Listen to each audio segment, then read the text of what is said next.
Hey, Creatorholics. I want to talk about emotions for a second. I grew up and believed that everything needed to be okay all the time, and you weren't allowed to feel certain things, and everything's fine, everything's fine, everything's fine. And it wasn't until my late 30s that I started realizing that sometimes everything's not fine.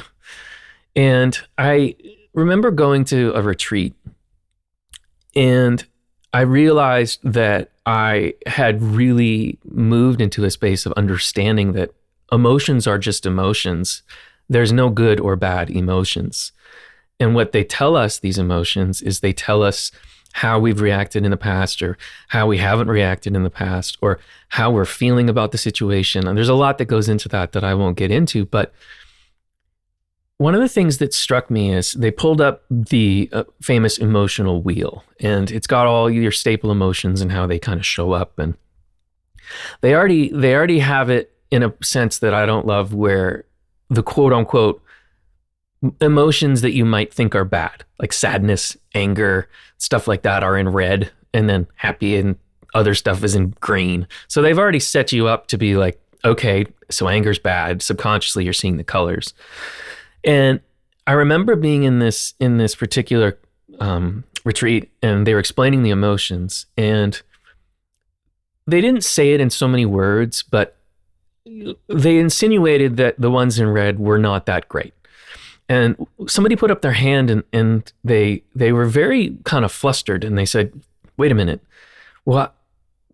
So if I'm angry, that's bad? And I could see in this person's face that there was some shame there around it, and it really got me. And I'm working on this 4-step ladder of to life, and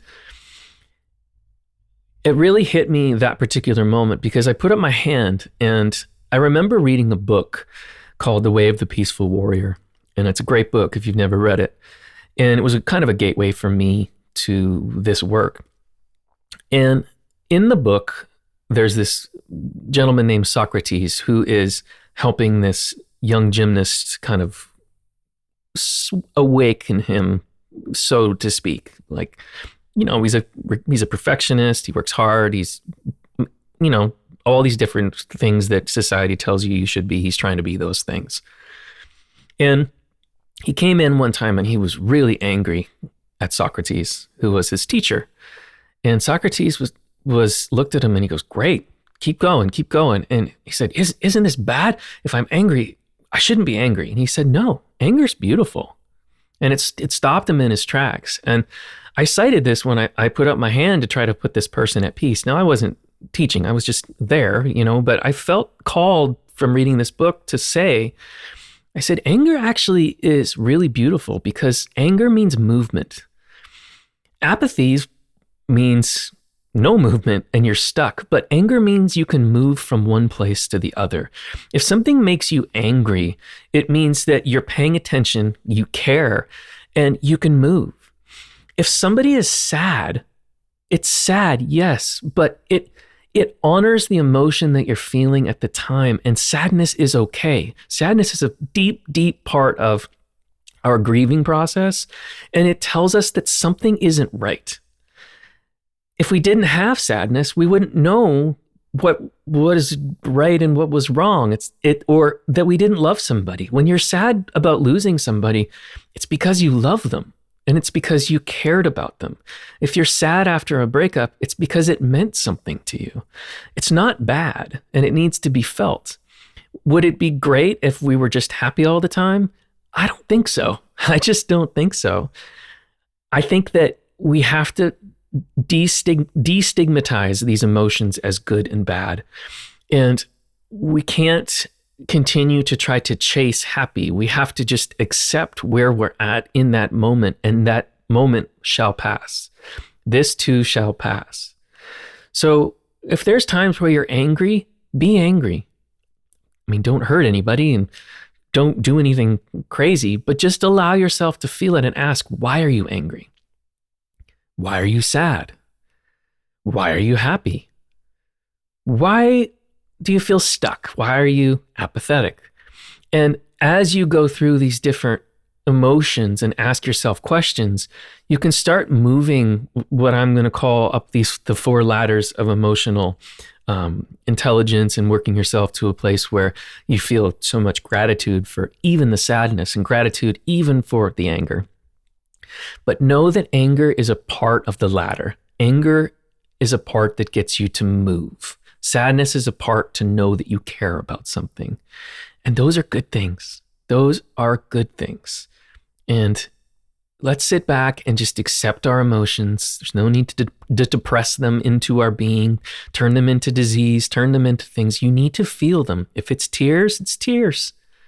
If it's screaming into a pillow, it's screaming into a pillow. I've done it before, and I'm going to do it again.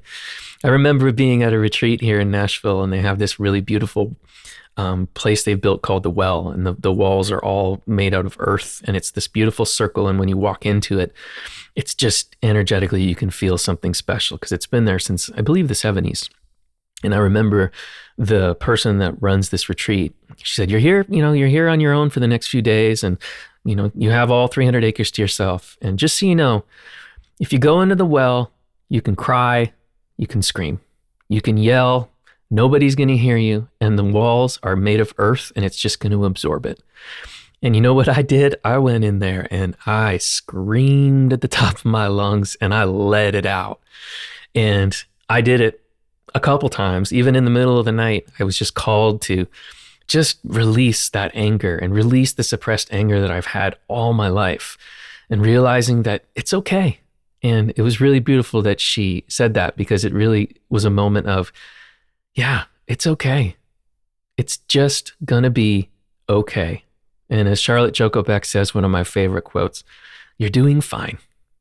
You're doing fine. Peace and love.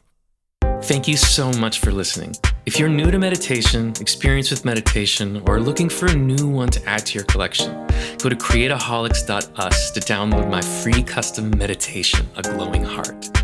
It'll guide you on a journey with handcrafted music to bring light and energy to our most valuable asset, our heart. Peace and love.